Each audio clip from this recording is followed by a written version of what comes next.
alossomos. Quais são os alossomos nossos? Par de número 1 até o número 22, certo? Par de número 1 até o par de 22. Alossomo, quem quer? Se par com 22 é alossomo, o que está sobrando? Par x seria o objeto terceiro. Ou x, tá? X, y, desde que não tenha nenhum tipo de alteração. Exemplo de alteração que eu tenho nesse alossomo e assim eu vou responder qualquer.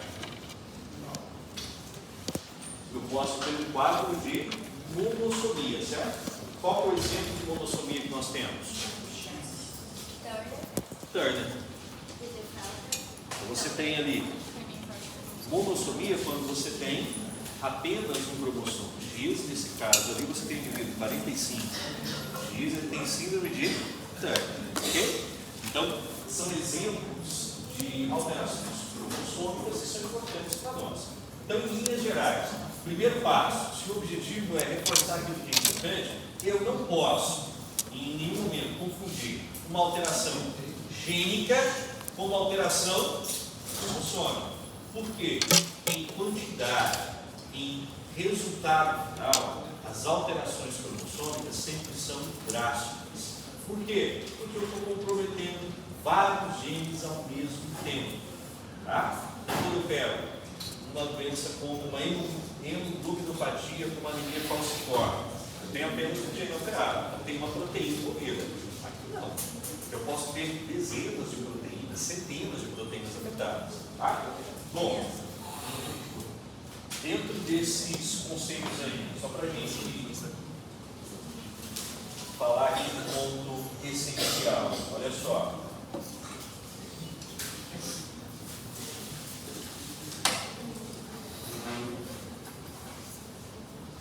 Quando nós pegamos a estrutura cromossômica,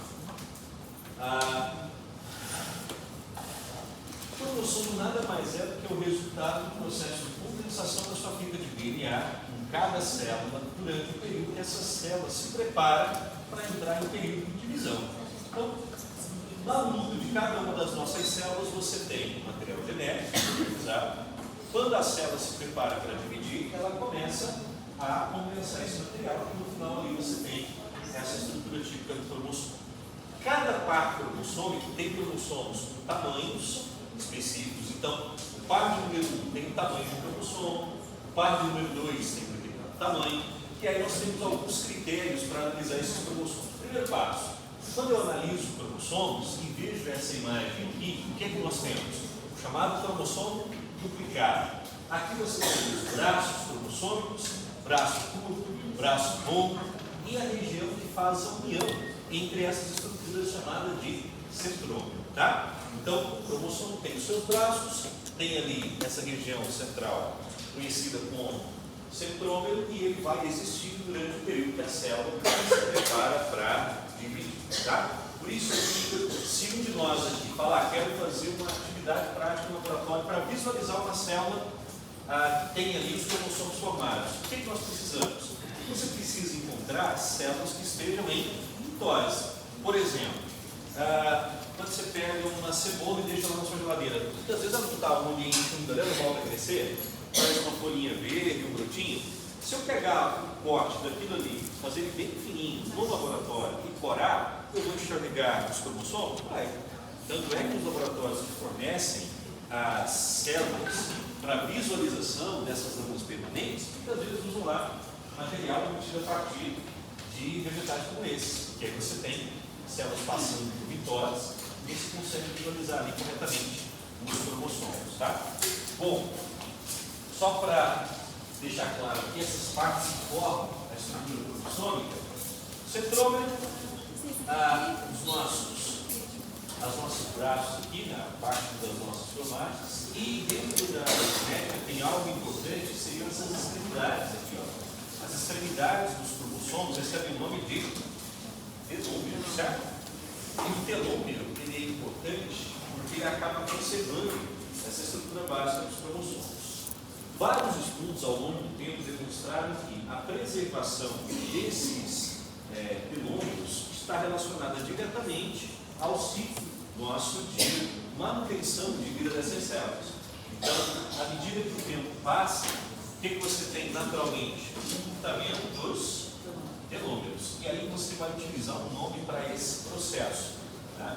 Esse encurtamento de telômero tem relação direta com o envelhecimento celular, processo de senescência. Tá? Então significa que a longo prazo nós vamos sofrer o encurtamento dessas estruturas. Então, resumindo a história, em citogenética eu trabalho com a ideia de vários genes afetados ao mesmo tempo, porque eu estou trabalhando com cromossomos, então afetam várias e várias proteínas, os efeitos são drásticos. Os cromossomos são divididos em pares, porque nosso organismo ele é formado por pares de cromossomos. Eu tenho 23 pares, eu sou diploide. Tá? Cada par tem um cromossomo com determinado tamanho, uma posição de centroma. Quando eu tenho algum tipo de dano, de prejuízo a esses cromossomos, o que vai acontecer? Eu posso observar que os cromossomos que estão no par, eles são diferentes.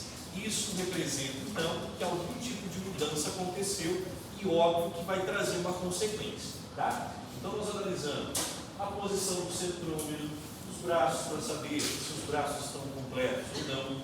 Quando eu falo em alteração, quais são as alterações possíveis que eu tenho em cromossomos? Destacando duas: alterações numéricas ou alterações estruturais. Então, eu tenho alterações numéricas ou alterações estruturais. As alterações numéricas são bastante comuns. As alterações estruturais, nós conhecemos algumas síntese melhor dessas mudanças. Tá? Então, só lembrar aqui qual é a estrutura básica de um cromossomo. Então, se você vai revisar esse assunto amanhã, terminou seu almoço, comeu aquela feijoada, 1h da tarde, nesse calor familiar, pegou seu material para revisar, está lá a estrutura de cromossomos. E nós, obrigatoriamente, precisamos saber a organização, quando que esses cromossomos são formados e quais os tipos de alterações são mais frequentes. As alterações numéricas e as alterações estruturais. Ok? Beleza, vamos aos exemplos de alterações que nós temos. Deixa eu pegar aqui.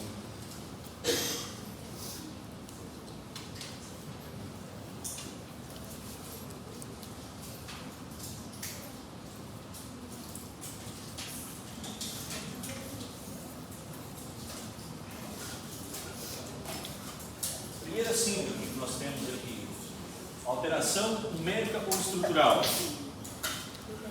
Numérica. Classificada como um cromossomo a menos. Então tem um quadro de monossomia, 45X. Ok? Monossomia.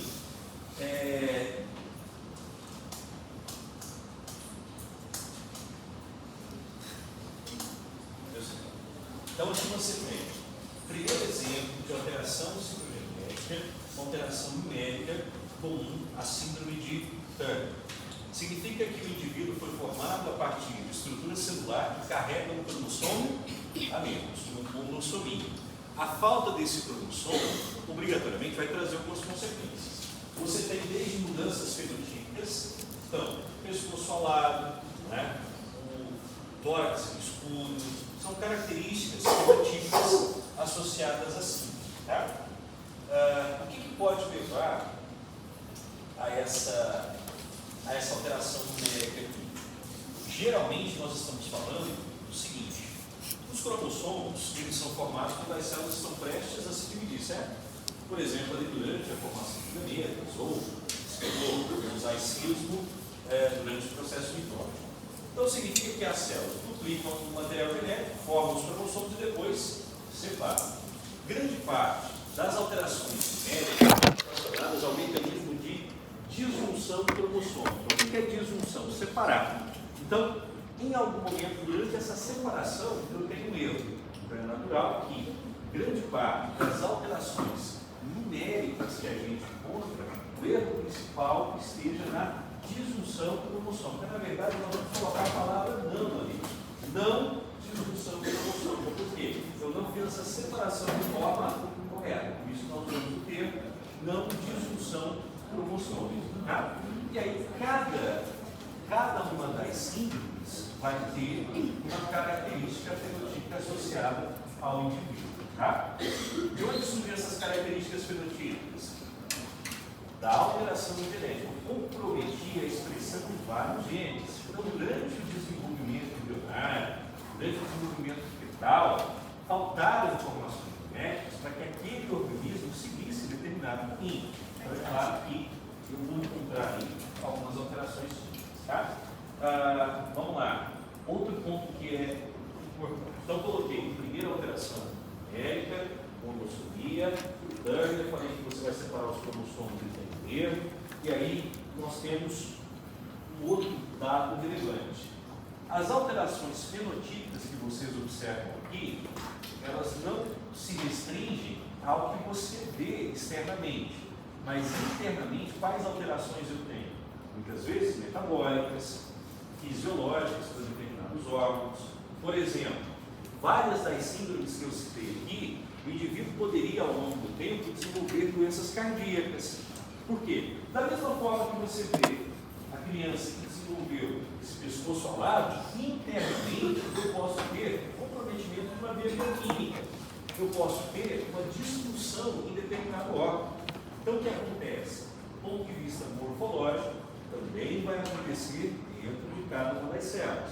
E aí, então, você tem alterações fenotípicas que você consegue visualizar ali e também várias alterações que não são perceptíveis no primeiro momento. Tá? Alterações fisiológicas, principalmente associadas ao coração, em algumas síndromes, à estrutura nervosa, que aí você tem perda de cognição, por exemplo, dificuldade de locomoção, de fala. Tá? Então você tem vários exemplos desse sentido. Outro exemplo de alteração numérica que nós temos, trissomia do 13. O mecanismo é o mesmo, o caminho é o mesmo. Qual que é a diferença agora? Eu não tenho mais uma alteração envolvendo cromossomo de determinação sexual. Aqui você tem uma alteração que é qual? Uma alteração que envolve os cromossomos chamados de autossomos. Ou seja, você pode ter tanto o indivíduo XX como XY afetado. Tá? Não tem mais relação com o X. Outro exemplo de alteração numérica, trissomia do 18. Então você tem, mais uma vez, nesse caso, uma alteração envolvendo o número total de cromossomos que o indivíduo carrega. Se é trissomia, significa que ele tem um cromossomo a mais no par 18. 13, 18, próximo cromossomo a sofrer alteração seria qual?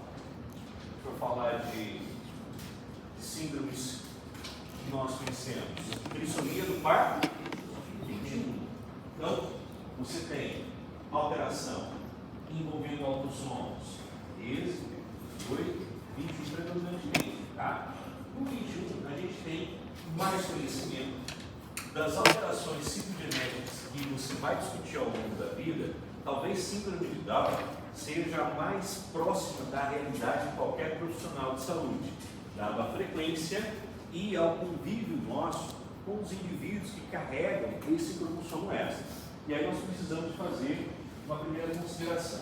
Eu posso ter síndrome de Down primária, tá? Que representa a maioria dos casos. Nesse caso aqui, o indivíduo tem 3 cópias completas desse cromossomo.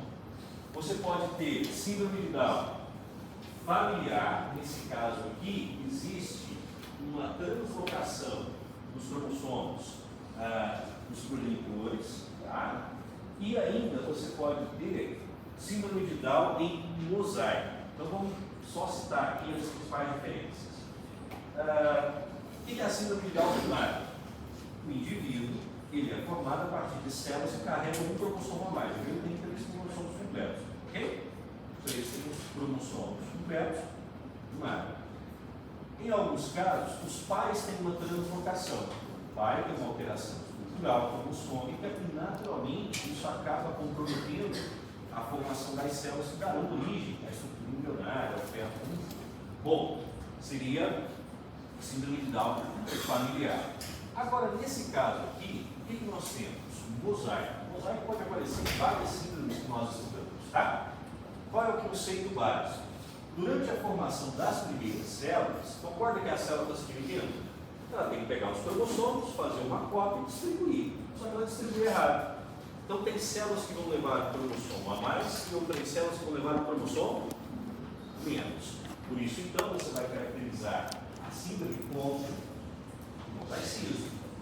Então, como a síndrome de Down, para nós aqui, representa aquilo que está mais próximo do seu dia a dia, aquilo que está mais próximo dentro da frequência desse contexto geral, que aparece com mais constantemente, você faz essa separação para que possa entender a origem de cada um. No entanto, nós temos um que é principal. Embora você tenha 3 possibilidades, qual que é a mais comum? Síndrome de Down primária. Se pegarmos os fatores de risco para a formação, qual é o principal fator de risco que a gente discutiu? A idade da mãe. Tá? Por que a idade da mãe é um fator preponderante? Porque não adianta uma mutação. Não está totalmente errado, vamos pensar. Por que eu teria essa capacidade de o material genético da mãe sofrer mudanças? Onde está a diferença? Perfeito. O momento da formação das células dão origem aos gametas, mãe e pai. Nas mulheres, a formação das células prepulsoras dos gametas ocorre quando? Ainda durante a fase intrauterina. Então, depois, quando nasce, essas células já existem. À medida que essa menina chega à puberdade, inicia os seus ciclos de completar. E aí o que você vai perceber? Naturalmente, uma mulher que vai engravidar aos 40 anos, aquela célula está esperando para completar o ciclo há 40 anos. Então vai de encontro ao que o colega falou. Ao longo do tempo, ela se expõe a diferentes fatores, tanto fisiológicos quanto fatores externos. A gente não consegue precisar diretamente o que vai ser determinante no possível. Você pode pegar um estudo que avaliou um grupo de pessoas, tá, beleza, mas assim, colocando ali muita precisão, a gente não consegue. O que nós sabemos o fator idade é fundamental para esses erros genéticos que acontecem, tá? Então, eu citei aqui, eu coloquei um gráfico para vocês, se não me engano. Luiz, a partir de que idade eu posso falar que já é uma idade maternal? 35. 35? Aqui, ó. Anticorpo, tá? 35 anos você tem aumento exponencial da maior, tá?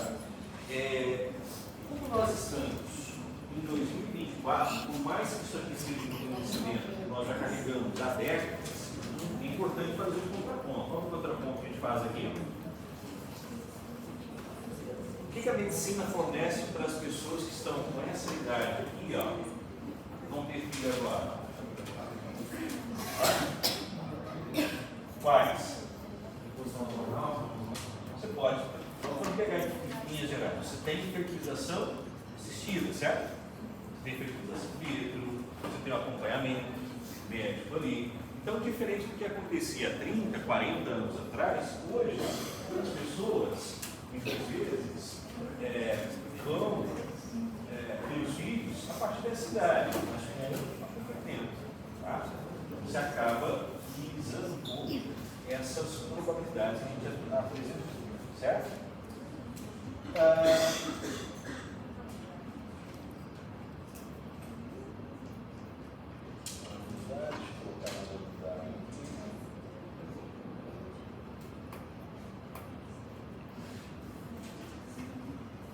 Perguntas sobre o que eu falei aqui, galera, sobre essas síndromes? Resumindo a história, quem for estudar, eu preciso conhecer as definições básicas do que é síndrome genética. Segundo, pegar as principais síndromes e entender os fatores de risco, a principal característica fenotípica de cada indivíduo, tá? E depois a gente passa para os outros detalhes. Por exemplo, quando nós falamos em testes que são feitos, hoje nem tanto, né? Mas assim, ainda aparece nos livros. Testes que vão identificar onde eu tenho uma alteração genética. Então, o que é mais comum, aquele teste que já existia há décadas, que é produzir um cariótipo, fazer um cariograma, você consegue perceber qual cromossomo sofreu uma alteração estrutural, ou qual cromossomo foi alteração da densidade. Tá? Então, muitas vezes a gente pode utilizar essas imagens aqui nos cariótipos. Ok? Dúvidas, galera, sobre esses exemplos aqui? O que precisa ser previsto?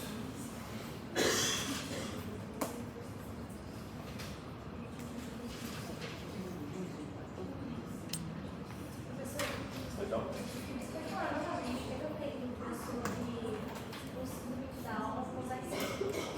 Mosaicismo da mulher, por um grãozinho ali, certo? Todas as células têm um mesmo correto no cromossomo. Na verdade, pode que esse vai crescer? Crescendo várias divisões das células, durante essas divisões você vai ter algumas células que de forma errada a quantidade de cromossomo. Então você tem células naquele organismo que tem cromossomo a mais, não correto. Então você tem que ter distribuição desigual após o período de fecundação.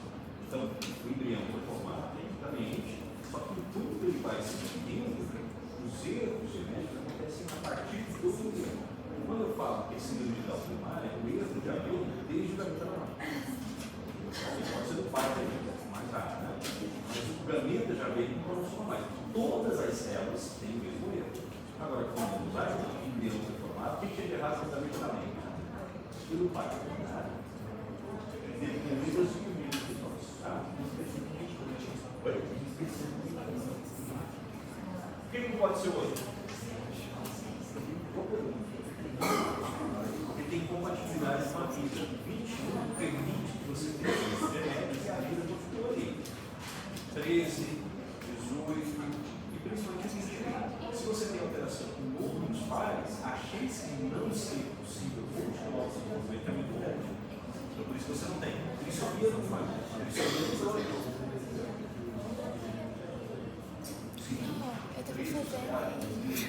Você falou.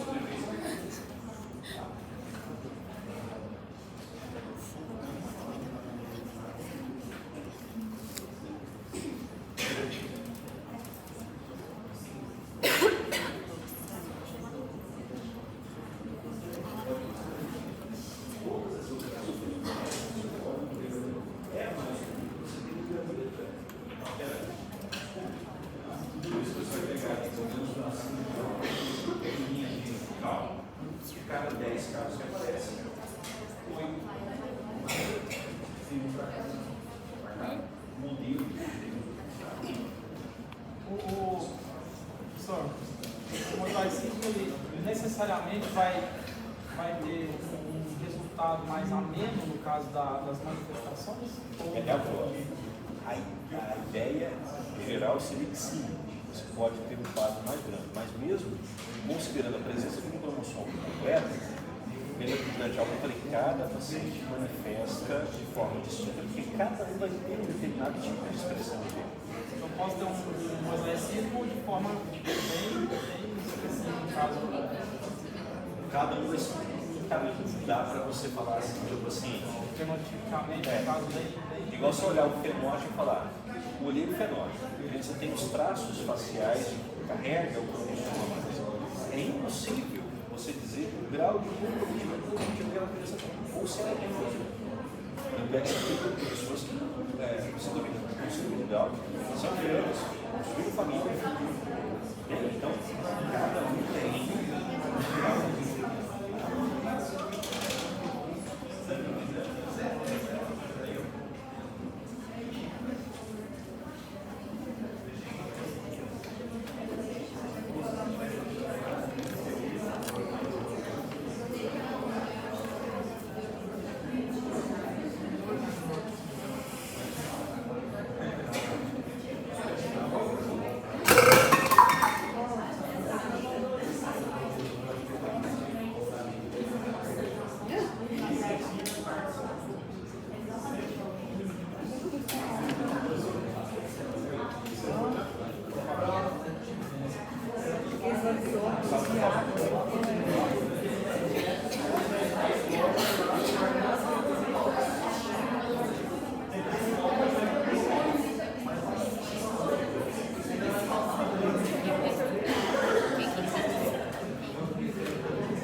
Olha só.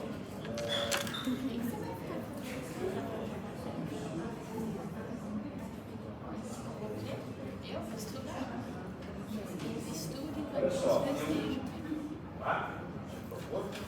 Pessoal, eu dividi essa cibernética em duas apresentações, coloquei os exemplos. Durante a aula a gente falou de características mais particulares de cada uma delas. Agora, já que o nosso objetivo é reforçar os principais pontos, a gente sempre foca na origem, fator de risco, tá? Aqui, só para recordar, eu coloquei alguns detalhes de alterações envolvendo trissomia do 13, falei do índice de sobrevivência.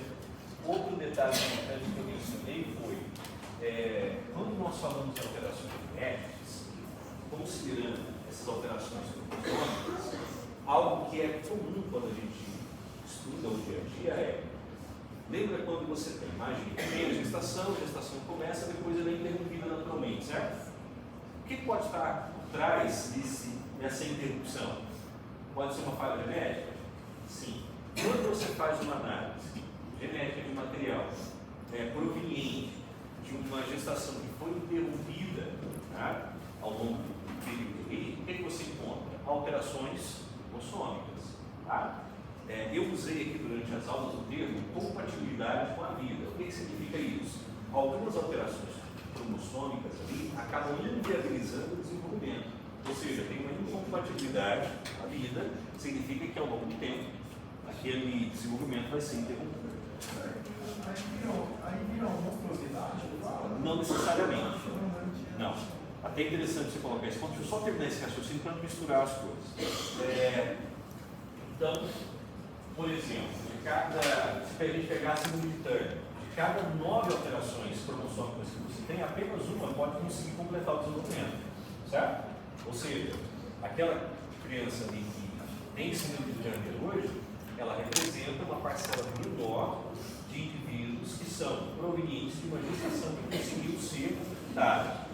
Em muitos casos, o que vai acontecer? Ao longo do tempo, ocorrerá uma interrupção provocada por conta desse erro genético. Tá? O que o colega colocou aqui é uma preocupação muito grande para qualquer profissional de saúde quando você fala de alterações no desenvolvimento, independente de alterações cromossômicas. Seria o contato do corpo da mãe com substâncias externas, principalmente medicação. Então, alguns tipos de substâncias que nós entramos em contato têm o potencial que nós chamamos de potencial teratogênico.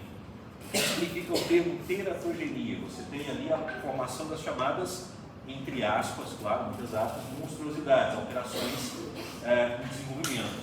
Então, tem substâncias que vão entrar em contato com o corpo da mãe e provocar efeito teratogênico. Por isso, quando você tem diante do seu trabalho ali no gestante, a primeira preocupação que surge é quais substâncias ela pode utilizar durante aquele período. Porque muitas das substâncias que nós utilizamos de forma rotineira podem ter potencial teratogênico. Tá?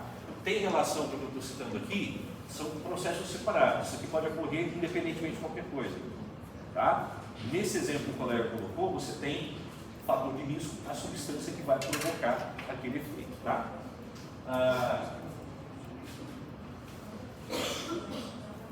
Seguindo aqui, deixa eu ver quais os dados que eu coloquei. Professor, uma curiosidade. Sim. Qual que é a pessoa mais velha que já teve placas? Assim, Geralmente, aqui, assim, qualquer síndrome, vamos pegar de forma geral para fazer sentido, para ser mais correto. Existe uma média geral de expectativa de vida, baseada nos indivíduos que são nascidos vivos e quanto tempo essas pessoas conseguem sobreviver. Então, a expectativa de vida é muito pequena. No entanto, tem sempre alguém que vai superar esse índice. Então, tem gente que chegou à adolescência, tem gente que chegou à fase de infância. Isso vai ser muito relativo em cada um, tá? Que você tem de maior compatibilidade e longevidade seriam os exemplos de síndrome de Down que a gente falou. Pessoas que chegaram até a terceira idade, tá? Mas, sempre lembrando que você tem um gráfico ali e, dentre aqueles que carregam a alteração genética, alguns vão sempre superar, tá?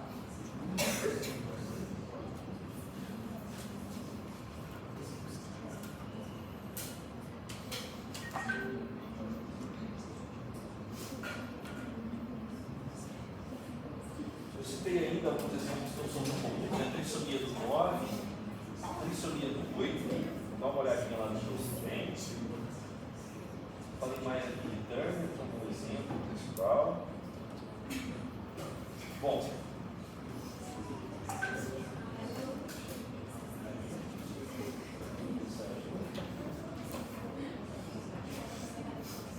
depois desse genético, nós trabalhamos.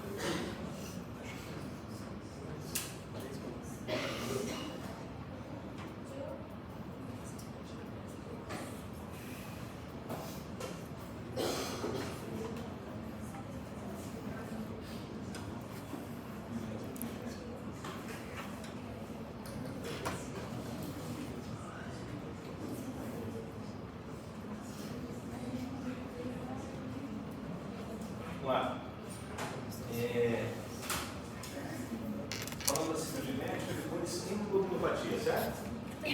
Sobre hemoglobinopatias, qual o ponto de partida nosso? Primeiro, entender a origem do termo. Nós estamos falando de doenças que envolvem hemoglobina, obrigatoriamente nós estamos falando de doenças associadas ao sangue. Eu citei aqui dois exemplos de hemoglobinopatias, na verdade, três exemplos de hemoglobinopatias que têm relação com o fator genético. Tá? Falei de dois principais que seriam anemia falciforme e talassemias. Alfa-talassemia e beta-talassemia. Pegando o termo anemia, quando você pega a palavra anemia, isso significa que você tem uma determinada doença? Não. Significa que você tem uma alteração que pode ser provocada por vários fatores. E aí, dentro dessa apresentação aqui, eu coloquei fatores desde aspectos nutricionais, contato com questões de determinados animais, até chegarmos na anemia falciforme. Qual é o genético em relação à anemia falciforme? Você tem uma mutação que algumas pessoas carregam, tá? E todas essas pessoas carregam essa mutação. Os dois alelos ali, você tem um indivíduo que é homozigoto recessivo, naturalmente ele vai apresentar o que nós chamamos de anemia falciforme, ou seja, uma anemia falciforme. Outras pessoas carregam o traço genético, eles são heterozigotos. E aí eles carregam o traço, são chamados de portadores. Esses portadores, a longo prazo, podem sofrer bem? Sim. O indivíduo é submetido a quadros de baixa disponibilidade de oxigênio e, naturalmente, entre aspas aqui, pode ocorrer, por conta da característica genética, o que nós chamamos de processo de afoiçamento dessas hemácias. Naquela questão de oxigênio, ao longo do tempo ali, isso pode ocorrer. O que nós precisamos saber sobre esse contexto? Primeiro, qual é a alteração que eu tenho na anemia falciforme? Eu vou carregar uma mutação que troca um aminoácido importante dentro da hemoglobina. Com isso, a hemoglobina perde a sua capacidade de ter a mesma reação que seria esperada. As células, aos poucos, sofrem esse processo de dobramento diferente do que seria esperado, afoiçamento que a gente fala, e aí você vai ter a principal complicação da doença, que seria o quê? As pessoas vão ter problemas relacionados a quais partes do organismo? Principalmente circulação, certo? Você tem um processo inflamatório, você tem dificuldade para que essas células circulem, principalmente ali em vasos bifurcados, e aí você sofre com vasculite. Segundo ponto, o paciente que tem esse mesmo quadro de anemia falciforme, ele pode ter a chamada dactilite, que seria inflamação também das extremidades aqui, por conta desse contexto. Segundo, terceiro, na verdade, processo de asplenia. O que é asplenia? Perda de função esplênica, perda de função do baço, tá? Perdendo função, o baço perdendo função, você tem que lembrar para que serve o baço. Tem relação com o sistema imune? Tem. Mas com relação aos eletrócitos, qual é o papel do baço? O baço é o local que tem a eliminação dos eletrócitos que já circularam, certo? Então, o baço é o local onde eu vou remover essas hemácias, beleza?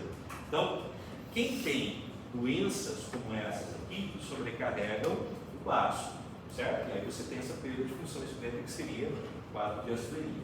Então, resumindo a história, você tem pessoas que carregam uma mutação, essa mutação interfere na estrutura básica da hemoglobina, como consequência, existem prejuízos à circulação, existem as chamadas crises álgicas de dor que a pessoa pode sentir, você tem a perda de função esplênica, perdendo função esplênica, além de remover as células velhas ali da circulação, as células vermelhas, o baço tem outro papel. Lá também eu tenho fagócitos que podem remover bactérias encapsuladas, bactérias marcadas. Então, o paciente que é anêmico falciforme pode sofrer também com infecções recorrentes, porque ele perdeu um lugar que é importante para o sistema de defesa.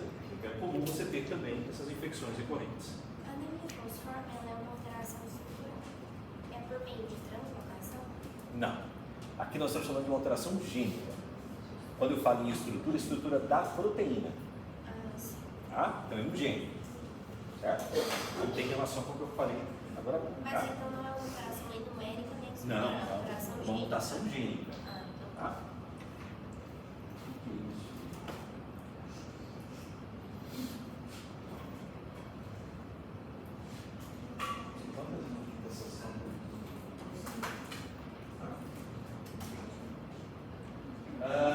Depois, deixa eu ver se está faltando aqui da linha de fosforo, eu acho que está redondinho, para vocês entenderem o que precisa ser revisto, né? A outra hemoglobinopatia que eu citei, qual foi? Talassemia, certo? Aí eu posso ter alfa-talassemia ou... Por que eu uso o termo alfa ou beta? Porque a hemoglobina é formada por cadeias alfa e beta. Então eu posso ter um erro genético que compromete a formação de cadeias alfa ou de cadeias beta. Significa que você tem a produção de cadeias alfa e beta de forma desigual, desproporcional. Significa que o indivíduo que é beta-talassêmico, ele não vai produzir na mesma proporção cadeias alfas e cadeias beta. Então você tem alfa-talassemia ou beta-talassemia, certo?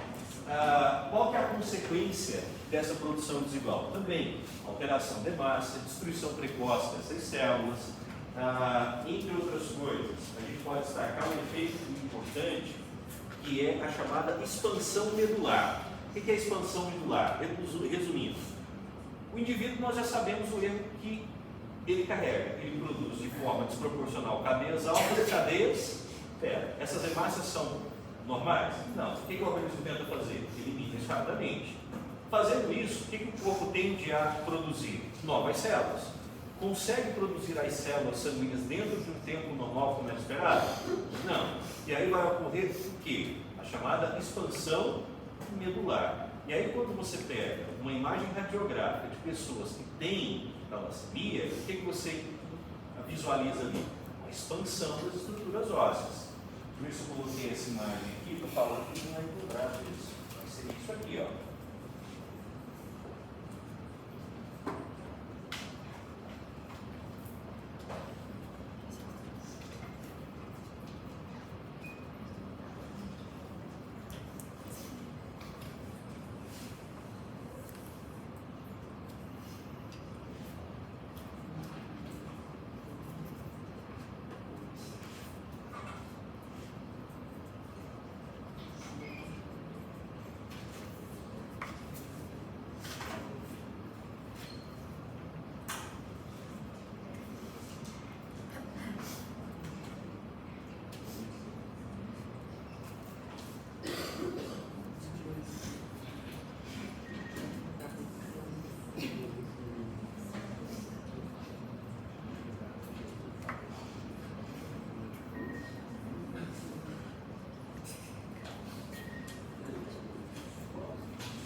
Não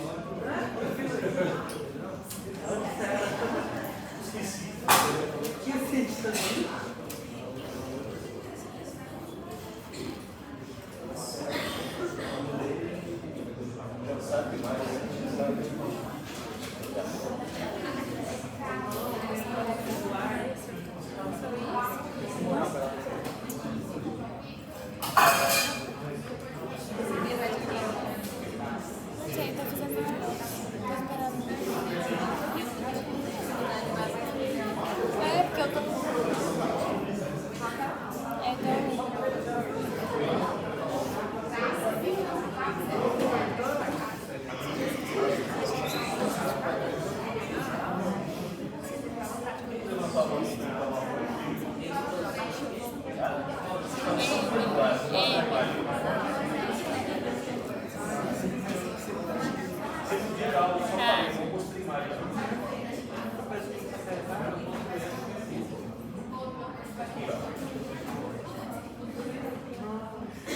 Então, a expansão de tá? Então, durante a nossa aula, que a gente estava falando aqui de controle, tem essa lancemia e tem esse raio-x que você pode observar em crianças que são afetadas. Tá? Deixa eu ver se tem uma imagem melhor aqui. Já está vendo? Tá? Clínica mostrando as extremidades. Por que isso aconteceu? Por conta da resposta do organismo a essa quebra precoce ali das células sanguíneas. Tá? Ok?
Vamos lá? Então, o último item nessa pauta nossa. Olha só, o que eu citei para vocês? Existem os padrões de herança mais comuns, quando a gente fala de herança mendeliana, herança monogênica e herança monogênica. Você tem um gene e um resultado esperado ali. Então, exemplo, você tem agora a questão da anemia falciforme, um gene devido no erro genético que a gente mencionou.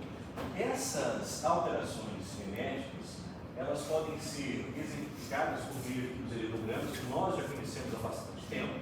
E o que nós fizemos aqui durante a aula foi citar exemplo de doenças monogênicas, ou seja, associadas a um gene, e também a interpretar esses heredogramas. Tá? Então, por exemplo, aqui, se você tem pais normais, um indivíduo aqui que é afetado, o que nós vamos concluir? A característica que aparece aqui fica oculta no pai e oculta na mãe. Essa característica oculta ela é dominante ou recessiva? Ela é excessiva. Tá? Então você tem herança excessiva. Tá? Outro detalhe que a gente pode destacar. Professor, Oi? poderia dizer sobre pais normais e filho afetado, herança excessiva? Sim. Uma única observação que eu vou colocar aqui agora, que seria o que a gente tem. A gente tem a herança produtiva, tá?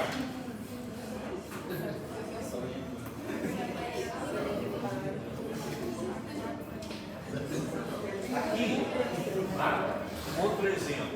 Esse distúrbio genético pode ser muitas vezes associado também ao cromossomo X, e aí vai afetar meninos e meninas em proporções diferentes. Tá? Então, o que você tem aqui? O pai carrega quantos cromossomos X? Apenas um. E o filho herda o cromossomo X de quem? Da mãe.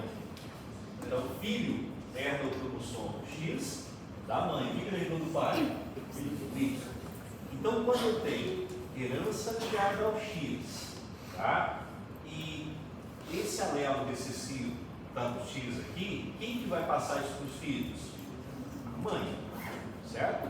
Então, esse exemplo aqui, ó, vou pegar o daltonismo, a hemofilia, etc. Até durante alguns exemplos de hemofilia. Você tem a mãe que carrega o traço. Por que a mãe não é hemofílica? Porque ela tem 2 cromossomos X. Então ela tem dominante e tem o recessivo. Se ela tem dominante, normal. Agora o filho não. O filho vai herdar apenas uma cópia do X. Ou ele herda o dominante ou ele herda o recessivo. Se ele é um menino, obrigatoriamente, o que ele herda do pai? Y. O que ele pode herdar da mãe? Dominante ou recessivo. Então, quando você olha o heredograma, você tem os meninos afetados, tá? Os meninos afetados por conta dessa característica que nós acabamos de acompanhar. X vem da mãe, ele carrega aquele cromossomo, aquele gênero do cromossomo X para caracterizar um determinado distúrbio, tá? Você pode ter distúrbio ligado ao X excessivo. Aqui é um exemplo da hemofilia que eu coloquei para vocês, que é real, literalmente, né? Nós temos aqui a linhagem dos nobres lá no final do século primeiro 18, depois 19, vai chegar no começo do século XX, mostrando a história dos czares russos ali até o último Caio 17, 1917. Bom, depois disso, eu posso ter distúrbios dominantes ligados ao X também, e aí passa a ser um pouquinho diferente, porque o que vai acontecer? Como o distúrbio é dominante, as filhas de um pai afetado aqui, elas também vão ser afetadas, certo? Então, o que vocês vão fazer quando estiverem estudando ali? Lembrar que o padrão de herança que nós apresentamos foi herança congênita. Você tem um gene, uma característica, nós podemos acompanhar essa característica ao longo das genealogias, tá? Colocando os dados de pais e filhos ali e definindo se é recessivo, se é autossômico ou se é ligado ao X. Se é autossômico, significa que afeta todo mundo da mesma forma. Se é ligado ao X, vai afetar em proporções diferentes, tá? Então, nesse exemplo aqui, lembra que eu mostrei para vocês, ó, qual que é a característica que nós observamos nesse exercício? A resolução dele está nos slides posteriores, certo? Qual que é a observação? Se eu pegar só esse pedacinho aqui, ó, dá para ver. Ó, o pai, ele carrega a característica dominante ligada ao X, e aí todas as filhas que ele tem vão ser obrigatoriamente dominantes ou ter a mesma característica. Por quê? Porque o pai ele só tem um tipo de X, ele não tem duas opções. Ele tem um tipo só. Vai passar da mesma forma. Tá? Eu deixei aqui para vocês uma explicação também, para auxiliar na resolução. Tá? E depois, o último aqui, que foi da última aula nossa, não foi semana passada, nós tivemos aula, foi o evento, né, que a gente aqui, agora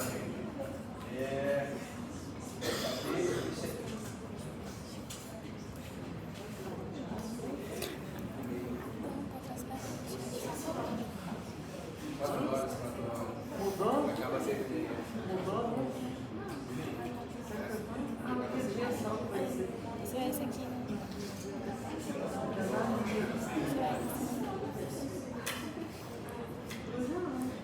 Repita para os vernetos dessa cor.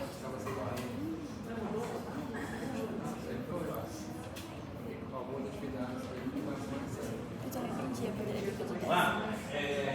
O último tema que nós abordamos foi farmacogenética, certo? Lembra que nós começamos essa aula fazendo a distinção entre dois termos, diferenciando entre farmacogenética e qual que é a outra palavrinha que apareceu? Farmacogenômica versus farmacogenética. farmacogenômica, eu estou pensando no resultado geral da expressão de todos os genes ali, como isso influencia.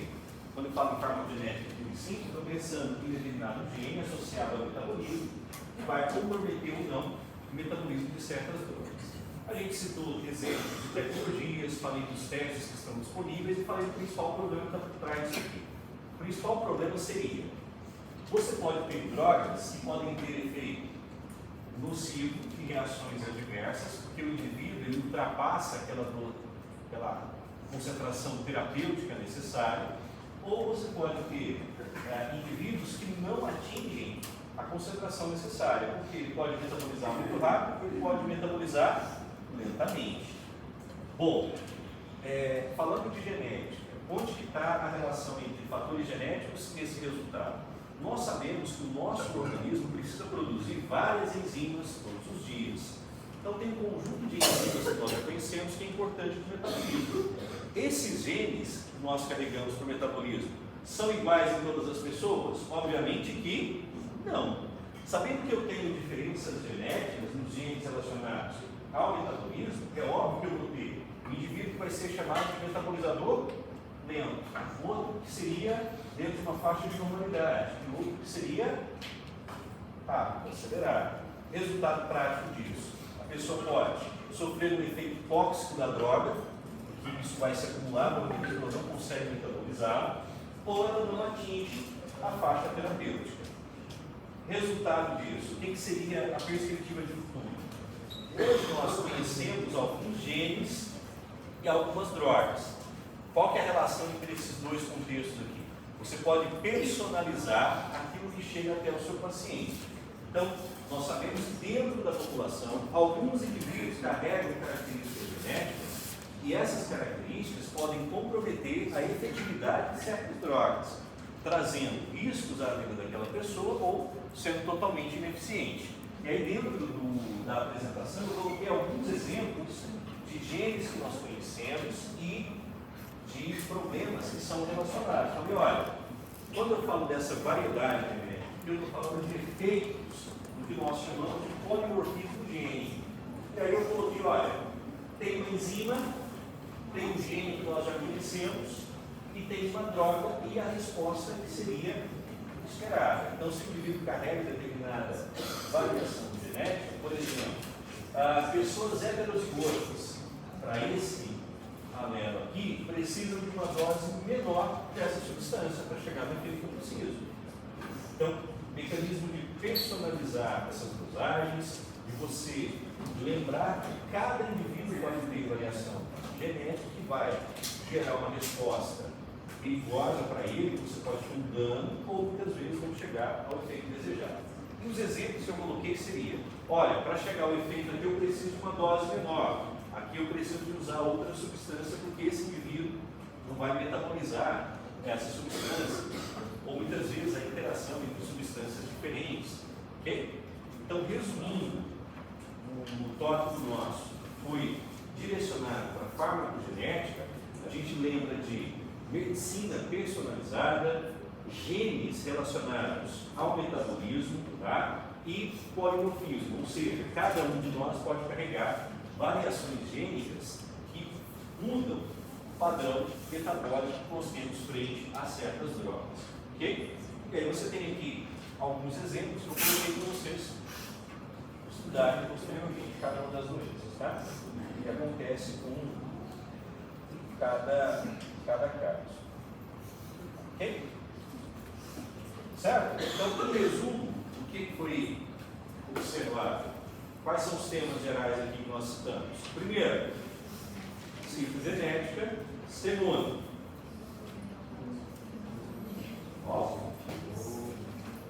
hemoglobopatia, foi? Padrões de herança e farmacogenética. Só isso? Só. Aí você estuda, tem 5 questões lá na prova. Só 5 questões? 20. É só 5 Deputado, não sei não.